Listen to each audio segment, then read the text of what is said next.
Markets are upping their bets that the Fed will finally achieve its dream, crash the economy, and make Americans eat cat food. A few days ago, Bloomberg reported that yield curve inversion is now approaching its March peak, itself the worst since the 2008 crisis.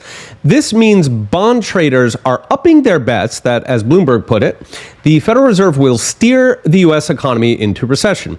A separate Bloomberg poll found almost two-thirds of financial analysts expect a recession this year. The actual data, of course, agrees, with jobless claims rising to fresh highs. So what is the yield curve and why is it worth watching?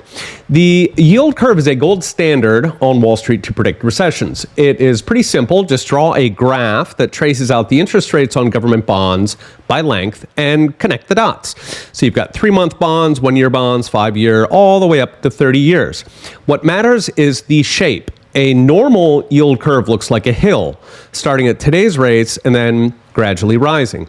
It's rising because longer bonds tie up your money for years, so investors want to get paid more. They want a higher rate. The problem is when the yield curve goes flat or even negative. This is saying that markets expect the Fed to cut rates, which Feds do when they expect a recession. If the curve is flat, for example, it's saying, yes, I need more money to tie up my cash, but I also think rates are going to come down soon, so I want to lock in today's higher rates. The scariest shape, the one that keeps the gamblers on Wall Street up all night, is an inverted yield curve. That one is not a hill, it is a ditch, starting at today's rate, and then it's all downhill. That is one of the clearest signs in finance that a recession is coming. In fact, the inverted yield curve has predicted every recession going back to at least the 1970s, and it never lies, at least not in modern terms. If the curve inverts, you get a recession. Having said, it takes time for the actual recession to come because markets are trying to predict the future, and the first data that scares the yield curve is usually a year or two before the actual recession.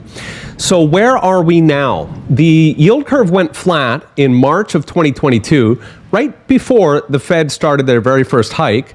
Then, a few weeks later, when the Fed actually delivered that hike, the yield curve immediately went negative. That should have been a blazing siren to the Fed. If a single nudge off nearly a decade of zero rates sent the curve negative, it means the economy was a dead man walking. That the Fed should have treaded lightly, go easy, lest they break the thing. Of course, that's not what the Fed did because they were desperate to cancel $6 trillion of inflation coming from federal spending without actually cutting the federal spending.